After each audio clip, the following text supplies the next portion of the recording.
Olá, tudo bem? Bom, no vídeo de hoje a gente vai falar sobre as lições que os ganhadores do BBB ensinam pra gente.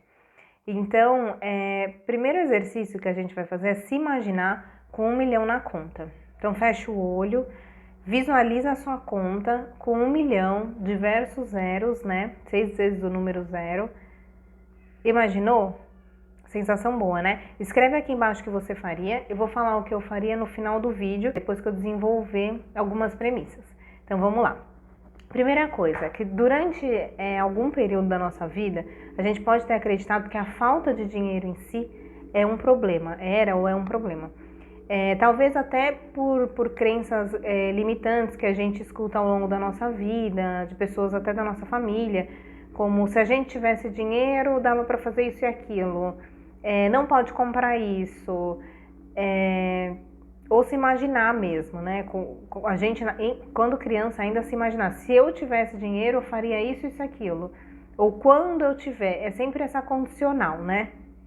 E aí, com base nessa premissa, né, que o dinheiro, a falta de dinheiro é o problema, eu te pergunto, então, por que uma pessoa com 1 milhão na conta não tem seus problemas resolvidos? Aí antes que a gente julgue, né, e fale assim, não, se fosse comigo ia ser diferente, porque a pessoa usou mal o dinheiro e tudo mais. Mas vamos analisar o que as pessoas pobres, mas principalmente a classe média, né, faz com o aumento de salário, por exemplo. O que a gente faz quando o salário aumenta? A gente aumenta também o nosso custo de vida, certo? Gente, tirando aqui, claro, as pessoas que são muito pobres, são pobres mesmo, né, que precisam colocar dinheiro dentro de casa e tal. Tô falando da pessoa que tem essa estrutura já. Por exemplo, lá em São Paulo, é bem comum também a gente ter empregos que estimulem esse aumento no nosso custo de vida. Então, dependendo do cargo que você tem, não dá para ter, do cargo que você tem, não dá para ter qualquer carro. Eles exigem que você vá em determinados restaurantes. Você tem que ter um terno e uma gravata, né? E aí no final de semana você usa roupa despojada, então você gasta mais com vestimenta e por aí vai. Tudo às vezes de uma maneira implícita. Mas esse tipo de coisa vai também aumentando o seu custo de vida. Eu lembro de uma vez que um colega de auditoria, ele comprou um perfume de R$ 700. E aí eu fiquei indignada, né? Que eu sempre fui meio mão de vaca, considerada mão de vaca e tal. E ele ia de ônibus trabalhar e tal. E aí eu lembro que eu falei assim, pô, você comprou um perfume de R$ 700 e vai todo dia pro ponto de ônibus a pé e tal. Se você chamasse um Uber e fosse da sua casa até o metrô, eu acho que você gastava menos e cheirava melhor. Aí todo mundo deu risada e tal, porque o ônibus é lotado lá em São Paulo, em horário de pico e tal. E também eu tinha intimidade com ele, tá? Não falei assim, um assunto perdido, ele também não ficou encanado e tal. Juntando tudo isso, dá pra perceber que a preocupação inicial é realizar sonhos, né? Ter luxo, sanar as necessidades ou as vontades que não foram sanadas, né, na nossa infância ou na nossa adolescência, e por aí vai. Então, primeiro eu me satisfaço e depois eu gero uma renda que seja compatível com esse gasto. Aqui eu dei o exemplo de um perfume, que foi uma coisa que aconteceu mesmo, mas no caso do Big Brother podem ser mansões, carrões, jantares, bolsas, né, esses artigos de luxo aí, ou mesmo ajudar todo mundo, né? Eu sou muito a favor de ajudar as pessoas, mas a gente não pode se prejudicar para isso. E, inclusive, gerar renda é a segunda lição que fica aqui. Os ganhadores do BBB que conseguiram se dar bem, quando a gente vai olhar em um Instagram ou procurar notícia, ou mesmo a última ganhadora, né, do ano passado, o que eles fazem? Eles empreendem, eles principalmente usam a imagem deles, né, que está muito em exposição a favor. Eles geralmente mexem com alguma coisa que eles já conhecem, isso é uma chance muito relevante de dar certo, né?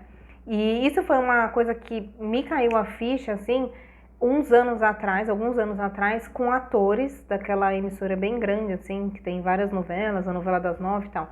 Porque eu comecei a perceber isso muito também devido às redes sociais, porque a gente consegue ter mais abertura para esse tipo de informação, eu acho. Que os atores, eles são contratados, mas eles também são empresários. Então eles têm balada, eles têm hamburgueria, eles têm clínica de estética. Quando você entra em diversos perfis, até de influenciadores eu acho que é mais comum. você consegue visualizar outro Instagram ou outra rede social, desculpa, da pessoa, porque depende de como ela faz, tal, o marketing dela, mas você consegue visualizar outra rede social com o que ela realmente vende, com marca de roupa e por aí vai. Então eles constroem uma marca, geralmente eles empreendem. E aí você pode falar para mim, mas eu não tenho dinheiro para empreender, eu não tenho um espaço para fazer uma balada. Beleza, não precisa disso. Você pode fazer doce. Tem muita gente que faz doce para casar, enfim, para gerar renda para realizar esse sonho. Eu sou contadora. Você pode fazer imposto de renda, pode fazer relatório, pode fazer análise financeira. Você pode revender roupa. Aqui no interior, onde eu moro hoje, o que tem de gente que ganha dinheiro, principalmente mulher, que ganha dinheiro com estética, sabe? Cabelo, mão, unha, bronze, gente, não tá escrito. E tudo isso é empreender. Então, fica a dica, saber aumentar a sua renda. Quando você aumenta a sua renda, você pode quitar um carro mais rápido, você pode quitar uma casa mais rápido, é menos juros que você paga para o banco. Então, se acostume a viver com uma renda mais alta e a não ter dívida, porque a vida não é ficar pagando conta. Use uma renda extra, por exemplo, para pagar as suas dívidas e ficar tranquila. Tem muita gente também que tem vontade de investir. Usa a sua renda para investir, a sua renda extra, no caso. Essa, inclusive, é a terceira lição. Pensa em 1 milhão investido, por exemplo, a 1% ao mês. São juros compostos, né? Então, isso te rende mais 120 mil por ano. Sim, com certeza. Mesmo que você tenha o IR, o IOF e tudo mais, os impostos ali. Então, o investimento, ele é uma forma inteligente de aumentar o seu patrimônio, sem que você faça muito esforço físico. Lógico que você tem que pensar. Eu sou muito a favor daquele ditado que é o olho do dono que engorda o porco. Mas você está aqui na sua casa ou você está viajando e o seu dinheiro está rendendo. Investir é algo que eu considero que leva um pouco de tempo para você aprender, mas não que você tenha que ficar só na teoria, pelo contrário, leva um pouco de tempo, você precisa de experiência, então você precisa fazer dinheiro, talvez você perca um pouco de dinheiro, então você teria que fazer isso, por exemplo, com a sua renda extra, para a maioria das pessoas, tá? Ou você deixa de comprar um perfume, por exemplo, de R$700 e compra um perfume mais barato e usa uma parte para investir, por exemplo, tá? O investimento é tema para outros vídeos. Eu acho que o importante aqui é saber que tem gente que investiu muito bem e multiplicou o dinheiro, e tem gente que investiu mal e perdeu também dinheiro.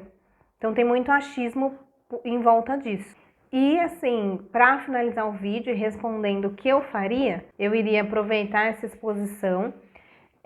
Provavelmente eu iria já investir uma parte do dinheiro, sim. Pelo menos 50% do dinheiro eu iria investir. Também você tem muitas opções, então também seria tema para outro vídeo. Não deixaria assim todo o dinheiro parado e não por muito tempo, mas a ideia é que eu aproveitasse essa exposição sim, eu empreendesse, porque é muito mais fácil de você vender qualquer coisa quando você tem visibilidade. Eu iria entender qual o meu custo de vida atual, o que eu preciso fazer ou quanto eu preciso ter por mês para manter tal custo de vida, para realizar os sonhos, ver se eu tenho coisas básicas como casa, como um carro, como uma vida confortável, se eu posso ir no mercado comprar tudo que eu quero, quanto isso vai me custar. Eu acho de verdade também que essa resposta ela tem muito a ver com autoconhecimento. Todas as respostas do que acontecem com a gente estão na gente, isso com certeza. Também não acho que ninguém ganha 1,5 milhão à toa. Acho sim que você pode ajudar as pessoas, mas você tem que lembrar de não se prejudicar para isso. Acredito que você não precisa ter medo e nem pressa. Só que tudo na nossa vida, principalmente o dinheiro, ele precisa ser pensado e planejado. Assim como tem que ser um aumento de salário, assim como tem que ser uma renda extra e principalmente como tem que ser o nosso custo de vida, tá? Então, se você sabe que alguém já está se inscrevendo para o BBB de 2023, já compartilha esse vídeo com eles. E se você gostou, deixa um like. Valeu, gente!